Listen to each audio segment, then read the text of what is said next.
4 clés fondamentales pour gagner en puissance avec tous vos clubs, avec vos drives ou avec vos longs fers. Ça vous plaît le programme?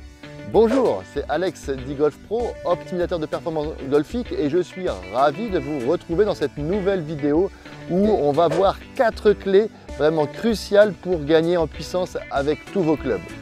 Alors, je vais vous illustrer avec de temps en temps avec le drive ou de temps en temps avec les fers, mais les 4 clés qu'on va voir sont vraiment valables avec tous les clubs de votre sac à partir du moment où vous désirez gagner en puissance.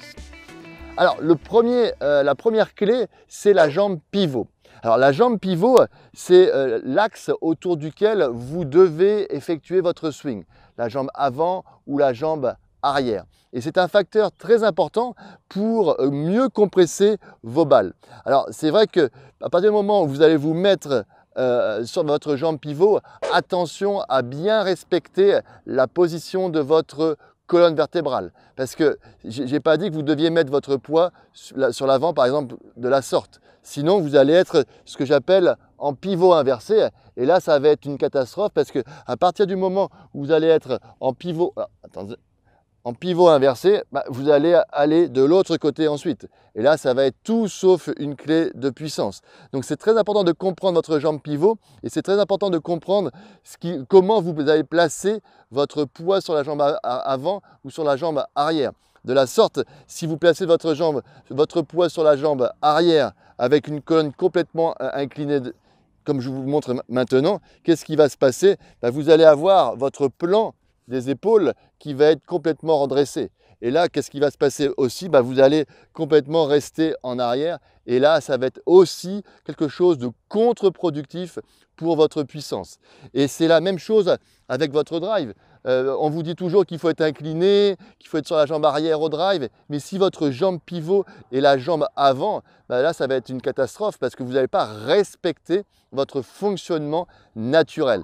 Et là aussi, attention à ne pas confondre le fait de vous mettre sur votre jambe avant, si vous avez une jambe pivot avant, et la colonne vertébrale inclinée de la sorte, parce que si vous faites un pivot inversé, vous risquez d'avoir des grosses chandelles avec vos drivers. Et là aussi, malheureusement, c'est quelque chose qui ne va pas être gage de puissance avec votre driver. Donc la jambe pivot, attention à ne pas confondre avec le stack and tilt pour les puristes ou le pivot inversé comme on vous a toujours dit qu'il fallait transférer. Parce que vous pouvez voir de face que je peux partir à gauche, rester sur ma jambe gauche et ne pas être en pivot inversé.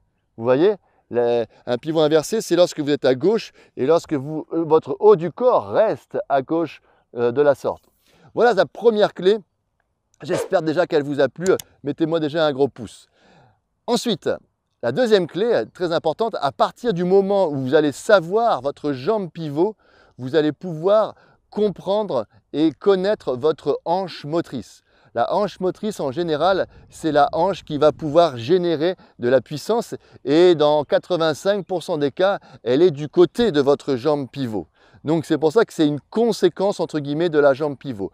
Mais à partir du moment où vous allez connaître votre hanche motrice, vous allez pouvoir générer de la puissance par rapport à la descente. Comme là, je l'illustre si j'ai ma hanche motrice gauche.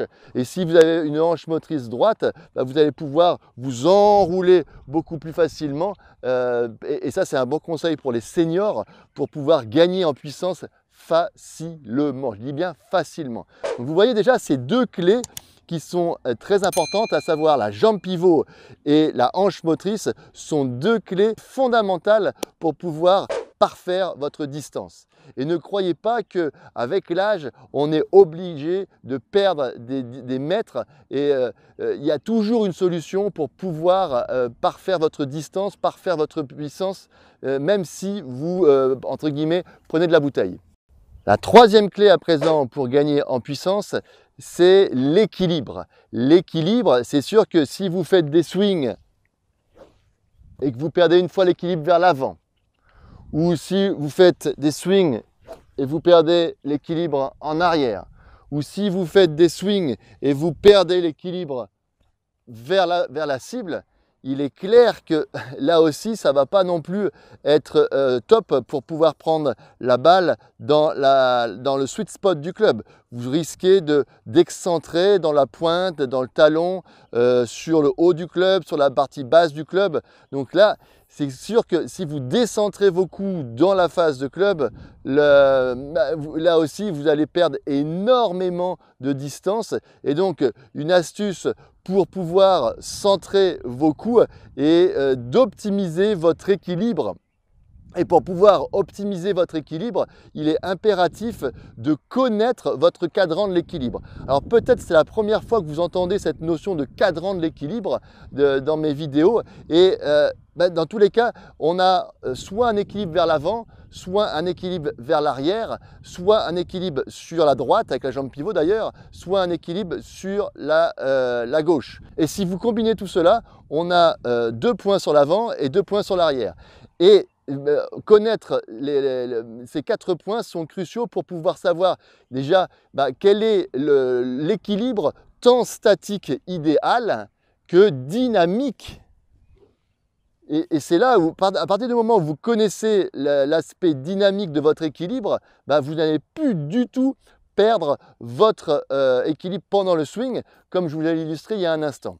Et par exemple, pour moi, j'ai mon point 1 qui est sur l'avant de mon pied et mon point 4 qui est sur l'arrière de mon pied. Et vous pouvez voir que lorsque je finis, je suis plus sur l'avant. À partir du moment où on me dit de m'enrouler ici, vous voyez, j'ai une perte d'équilibre. Et c'est pour ça que connaître son cadran d'équilibre est quelque chose d'unique et de très important à la puissance de vos drives. Et ça aussi, c'est très important. Si je prends un fer, et dans mon cas, donc le problème c'est que si j'arrive à rester sur mon point 1, qui est le point fort de mon cadran de l'équilibre, là j'ai un équilibre parfait. Et si j'ai un équilibre parfait, vous voyez que j'ai un contact de balle qui est beaucoup plus simple. Alors que si j'essaye de, comme on me dit à chaque fois, essaye de t'enrouler Alex, finis entièrement. Et si je suis ici, vous voyez, j'ai du mal à garder l'équilibre et j'ai du mal, vous pouvez peut-être le percevoir au sol, à avoir un contact. D'ailleurs, je ne touche plus le sol. Donc vous voyez, c'est très important de connaître votre cadran de l'équilibre. À la fois pour mieux centrer vos drives et avoir un meilleur contact avec vos fers, également une meilleure compression. Alors avant d'aller vers le 4e point, qui est peut-être le plus facile et le plus important des 4 points pour la puissance, je voulais que vous me laissiez un commentaire pour me dire si vous connaissiez votre jambe pivot, si vous connaissez votre hanche motrice, si vous connaissez votre cadran de l'équilibre. Dites-moi un peu dans les commentaires si ces notions sont nouvelles pour vous et est-ce que ça vous parle. J'ai besoin d'avoir vos retours d'informations pour pouvoir parfaire les vidéos, pour pouvoir avoir un échange avec vous. D'ailleurs, n'hésitez pas à me poser vos questions techniques sur votre swing dans les commentaires. Je me ferai un plaisir de vous répondre. Alors, avant d'y aller, mettez-moi un pouce, commentez et 4e et peut-être la plus importante des choses pour votre puissance, c'est la respiration. Ah, la respiration. La respiration, pourquoi? Parce qu'on doit jouer en apnée et cette apnée doit être soit vide, soit pleine. D'accord? Et ça a vraiment un impact dans votre préparation. Imaginez que vous devez jouer en apnée vide, c'est-à-dire vous soufflez un peu, mais vous ne le faites pas et vous êtes complètement contracté. Qu'est-ce qui va se passer? Vous pouvez avoir de la force dans le corps, mais votre club ne va jamais aller vite. Et c'est juste, pour ça il ne faut pas confondre force et vitesse. Vous pouvez avoir beaucoup de force dans le mouvement et avoir 0 vitesse. Et la respiration vous aide à gagner en relâchement et vous aide automatiquement à gagner en vitesse de club. Et c'est encore plus important si vous voulez driver loin. À partir du moment où vous allez connaître votre respiration, apnée pleine ou apnée vide, soit vous allez bloquer votre respiration avec de l'air dans vos poumons avant de démarrer. Et c'est là où vous allez pouvoir expirer après. Ou bien, si vous êtes en apnée vide, vous allez pouvoir expirer avant. Et là, vous allez pouvoir aussi mettre des bonnes patates. Donc, vous voyez, ces 4 choses sont primordiales. Alors, on va essayer d'illustrer cela. Moi, pour ma part, je suis jambe pivot avant, hanche motrice gauche. Cadran de l'équilibre, pour moi, c'est le point 1, je vous l'ai dit, c'est sur l'avant. Point 4, c'est sur l'arrière. Et je suis en apnée, pour moi, pleine. Alors, je vais essayer d'illustrer cela avec ma jambe pivot avant. Hop, ma respiration bloquée.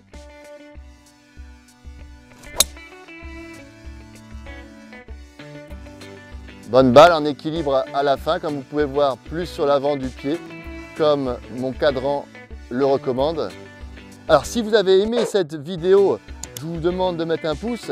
Et si vous voulez avoir accès à une formation offerte, eh ben, vous cliquez soit ci-dessus, soit ci-dessous pour parfaire ces données qu'on vient d'évoquer. A très vite dans une prochaine vidéo. C'était Alex D Golf Pro et toujours un plaisir de partager ces conseils avec vous. Ciao, ciao!